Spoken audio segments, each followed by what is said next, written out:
Missile जैसे ही मोदी जी के car के पास में आती है अचानक से अपनी डायरेक्शन बदल देती है। ऐसा लगता है मिसाइल कंफ्यूज हो गई है। आखिर ऐसा क्यों हुआ?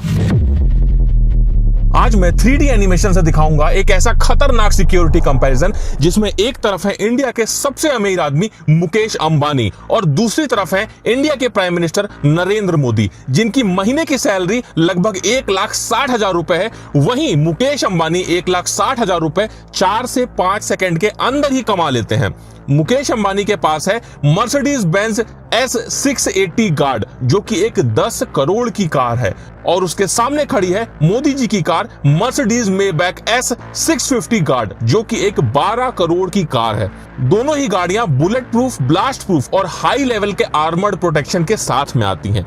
ये गाड़ियां कितनी सेफ हैं, इसकी टेस्टिंग करने के लिए हमारे पास 3 वेपन है। सबसे पहले AK-47, उसके बाद में एक RPG लॉन्चर और तीसरा सबसे खतरनाक FGM-148 जेवलिन मिसाइल, जो कि बड़े बड़े टैंकों के पर खच्चे उड़ा देती है। अब इन तीनों वेपन्स की जब गाड़ियों पर टेस्टिंग होगी तो गाड़ियों का क्या हाल होगा, उसमें बैठे लोग कितने सेफ रहेंगे। टेररिस्ट ने अपना टारगेट सेट किया और उसने AK-47 सबसे पहले मुकेश अंबानी के गाड़ी पर चलाई। गोली जैसे ही कार के कांच से टकराई वो सीधे जमीन पर गिर गई। बस एक हल्का सा निशान उसके कांच पर आ गया, क्योंकि मुकेश अंबानी की गाड़ी का ये कांच लगभग 4 इंच मोटा है। और ये तो छोड़ दो, अगर हम इस गाड़ी के डोर को अलग करके देखें तो ये लगभग 5 से 6 इंच मोटा होता है और इसका एक डोर लगभग 250 किलो का होता है, जो कि हाइड्रोलिक सिस्टम से ऑपरेट होता है। एक बटन दबाने पर ऑटोमेटिक ओपन और क्लोज होता है। अब AK-47 तो कार का कुछ नहीं उखाड़ पाई। फिर ये टेररिस्ट गुस्से में आकर RPG लॉन्चर तान देता है। RPG जैसे ही कार से टकराती है बहुत तेज से विस्फोट होता है और जैसा कि आप देख सकते हैं कार में काफी बड़ा डेंट आ जाता है। लेकिन उसके बाद भी कार में बैठे मुकेश अंबानी को सिर्फ जोर की आवाज आती है, उसके अलावा कुछ भी नहीं होता है। वो कार में पूरी तरह से सेफ हैं, क्योंकि इस गाड़ी में आर्मर प्लेटिंग होती है। अगर गाड़ी के ऊपर के हिस्से को हटा दिया जाए तो ये जो हिस्सा होता है ये लगभग 5 से 6 इंच मोटा होता है। इसमें आर्मर प्लेटिंग होती है जो कि रेनफोर्स्ड स्टील, जो कि हाई क्वालिटी का स्टील होता है, और कंपोजिट मटेरियल जो कि बुलेट प्रूफ जैकेट में इस्तेमाल होता है, इनकी लेयरिंग से बनता है।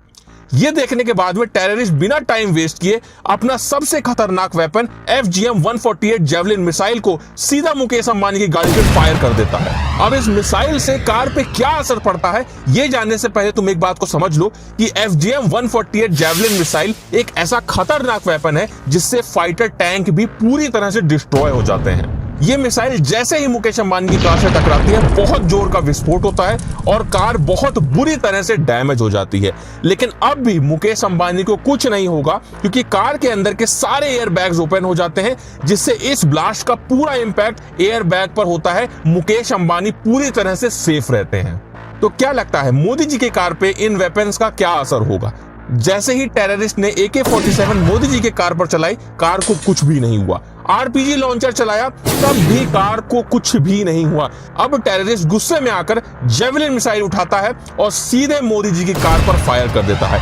मिसाइल जैसे ही मोदी जी के कार के पास में आती है अचानक से अपनी डायरेक्शन बदल देती है। ऐसा लगता है मिसाइल कंफ्यूज हो गई है। आखिर ऐसा क्यों हुआ?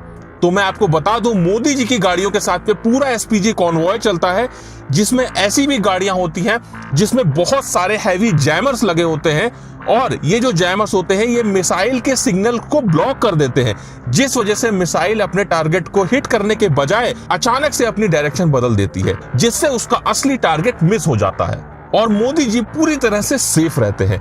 दोनों की सिक्योरिटी पर काफी खर्चा होता है। अगर पर डे की बात करें तो मोदी जी की सिक्योरिटी में लगभग 1.5 करोड़ रुपए पर डे लगता है, और वहीं मुकेश अंबानी की सिक्योरिटी में रिपोर्टेडली लगभग 50,000 का खर्चा होता है। लेकिन हमारी रिसर्च में ये नंबर कहीं ज्यादा है, जो कि लगभग 1.5 लाख रुपए पर डे है। आखिरकार ये 3D इंफॉर्मेटिव वीडियो आपको कैसा लगा? अगर आप और भी किसी टॉपिक पर वीडियो चाहते हैं तो कमेंट करके जरूर बताइएगा। और अगर अभी तक आपने ये वाला 3D वीडियो नहीं देखा तो इसे जल्दी से देख लो।